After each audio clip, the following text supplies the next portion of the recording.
Hey guys, it's Scott with Team RunRun, and today I am going to talk about fueling in order to give you a better idea of how we want to be fueling in training, how we want to be fueling on race day. First thing I want to talk about, no fasted runs unless your coach specifically puts that on the calendar in order to stimulate fat burning. If you are just going out for an easy run and that is not the point of the run, you need carbs. Everything we're going to be talking about today in terms of food is about getting more carbs in. I think you should be really skeptical and really hesitant of anybody who is telling you to restrict carbs. That's not what we're doing here. We're not restricting carbs. If you are training, if you are running 30, 40, 50, 60 miles a week, you are ripping through carbs. In order to perform an aerobic activity, you need fuel in the tank. You need carbs. That's what we're burning. If you are running, your heart rate is probably too high to be burning fats. If you are running on an empty stomach, if you are running completely fasted, you're just burning the candle at both ends and you're setting yourself up for a short training block because you're gonna be burned out. Now, ideally, your breakfast, the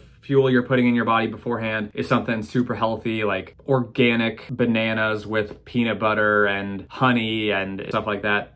That being said, having less healthy carbs before your run is going to be better than having no carbs. So in a pinch, what can we use in order to still be fueled for our runs? Applesauce works really well. Just those little pouches that you would give a baby, slam in one of those. Rice Krispie treats work really well. Pop-Tarts, gummy bears. Anything that is going to be fast sugar is going to help you more than nothing. Obviously, we would much rather you be eating something whole grain, something organic, but in a pinch, those other things will work and they're going to be better than skipping breakfast as a whole.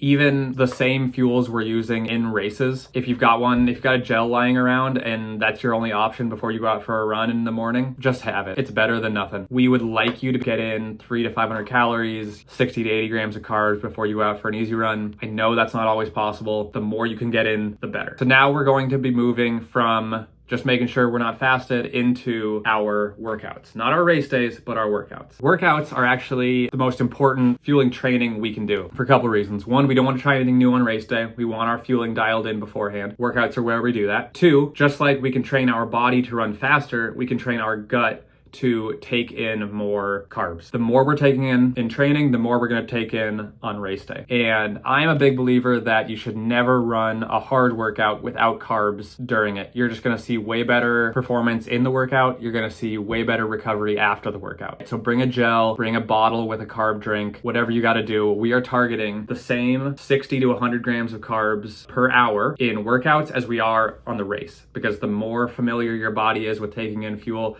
the better it's going to do on race day. What are some ways we can do that? First of all, gels are probably the most practical, but also like a block during your warm-up, that's really easy. Having a bottle that you just set at the start of your workout, especially if you're running a workout back and forth on a road or something like that, or if you're on a track, having a bottle you set down and you're sipping it between reps, gonna be super helpful. We still wanna be focusing on getting in 60 to 100 grams of carbs per hour during every single hard session. So anytime our effort increases, we're gonna be burning more carbs and we're gonna need to take in more carbs. Your body is not exactly like a car because we can adapt and we can grow and stuff, but it is like a car in the sense where you need fuel in the tank, and you're gonna perform better with a full tank than you are with a half tank. Your brain knows how many carbs you have on board and it is constantly calculating, do I have enough carbs to finish this session? Do I have enough carbs to finish this race?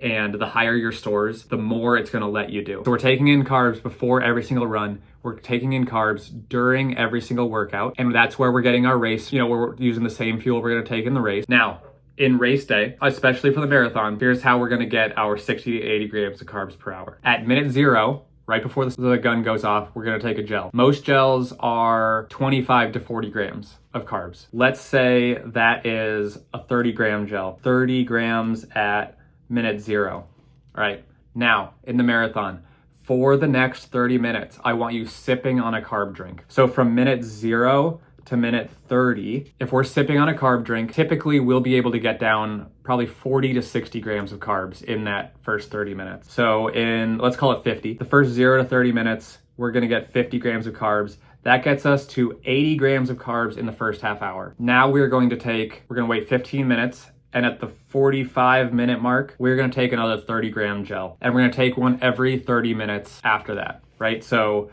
at 1:15, 1:45, 2:15, 2:45. that would be 230 grams of carbs in 2 hours and 45 minutes. So if you're trying to run a 3-hour marathon, that means you absolutely need to be getting in at least 180, hopefully closer to 300 grams of carbs. But between 180 and 240 is going to be more realistic. And that is going to be the best way to do it.